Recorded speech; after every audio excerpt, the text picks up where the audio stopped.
अस्सलाम वालेकुम। मैं एक बार फिर से आपको खुशामदीद करती हूँ मोरविश कुज़ीन में। सर्दियों की छुट्टियाँ शुरू होने वाली हैं और बहुत जल्द आप कुछ ऐसा सुनेंगे, mom I am getting bored और can I have another snack please. तो इस मसले को हल करने के लिए आज मैं आपके साथ शेयर कर रही हूँ मज़ेदार से क्रिस्पी चिकन टेंडर्स की रेसिपी। ये अंदर से जूसी और मॉइस्ट बनेंगे और ऊपर अच्छी सी एक क्रिस्पी कोटिंग आ जाएगी। तो चलिए जल्दी से बनाते हैं चिकन टेंडर्स। अब सबसे पहले एक प्याले में मैं डाल रही हूँ बटर मिल्क।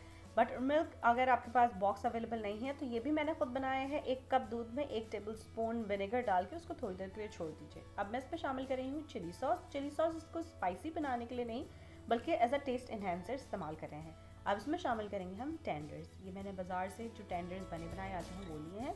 आप चाहें तो चेस्ट पीस को स्ट्रिप्स में काट के भी इस तरह इस्तेमाल कर सकते हैं। अब हम इसको मैरिनेट करेंगे तकरीबन 2 घंटे, या बेस्ट है कि ओवरनाइट हम इसको रख के छोड़ दें।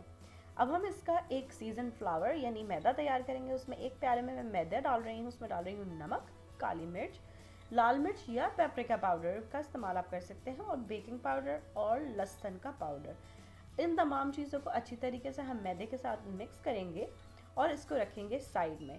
अब हमें इसके लिए अंडा दरकार है, तो एक अंडे को तोड़ के उसको मैंने अच्छी तरीके से फेंट लिया है।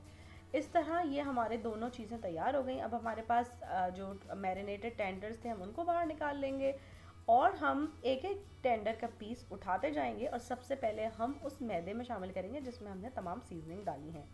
उसको अच्छी तरीके से मैदे में कोट करने के बाद अब हम जो फिटा हुआ अंडा है उसमें डालेंगे और इसको अच्छी तरीके से कोट कर लेंगे कि अंडा भी हर तरफ इसके ऊपर लग जाए। फिर हम इसको वापस से अंडे में से उठाकर फिर से मैदे के मिक्सचर में डालेंगे। इससे हमारी जो कोटिंग है वो अच्छी क्रिस्पी बनेगी और जो बटर मिल्क हमने इसके अंदर डाला था वो उसको अंदर से जूसी और फ्लेवरफुल रखेगा। अब हम इन तमाम स्टेप्स को बाकी टेंडर्स के साथ भी इसी तरह रिपीट करते जाएंगे। टेंडर्स को उठा के हम मैदे के बाद अंडा, अंडे के बाद फिर से मैदा में कोट करेंगे और अच्छा सा एक क्रिस्पी इसके ऊपर जो लेयर है वो उस तरह इसकी तैयार। फिर हम इसको एक सिंगल लेयर में तमाम टेंडर्स को रख लेंगे। अब एक फ्राई पैन में मैंने तेल गरम किया है और उसको 350 डिग्रीज पे गरम होने दिया है।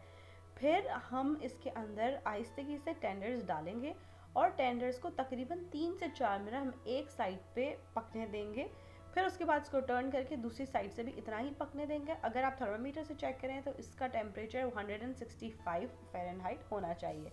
जब तमाम टेंडर्स अच्छी तरीके से फ्राई हो जाएंगे तो इसको पहले मैं पेपर टॉवल पे निकालूंगी और फिर जैसे मैं हमेशा एक टिप शेयर करती हूँ कि मैंने एक बेकिंग शीट के ऊपर इस तरह ट्रे लगाई है और इसको मैं बिल्कुल हल्के टेम्परेचर पर ओवन में थोड़ी देर के छोड़ूंगी। इस तरह ये मज़ेदार से क्रिस्पी टेंडर तैयार हो जाएंगे। आप चाहें तो इन टेंडर्स को पहले बेलन या मीट मैले की मदद से हल्का सा फ्लैटन भी कर सकते हैं, मगर वो टोटली ऑप्शनल है। इसको आप किसी अच्छी सी हनी मस्टर्ड सॉस के साथ या मेरे जैसे बच्चों ने एंजॉय किया केचप और फ्रेंच फ्राइज के साथ सर्व कीजिए। अगर आप इस रेसिपी को ट्राई करें तो प्लीज़ मुझे ज़रूर बताइए कि ये आपके पास कैसी बनी। कुछ और सीखना चाहते हैं तो वो भी ज़रूर बताइए। मेरी रेसिपीज़ को पसंद करने का, उनका सराहने का बहुत शुक्रिया। अल्लाह हाफिज़। अगर आपको ये रेसिपी अच्छी लगी तो इन लिंक्स पर ज़रूर क्लिक कीजिए ऐसी और बहुत सी मज़ेदार रेसिपीज़ के लिए।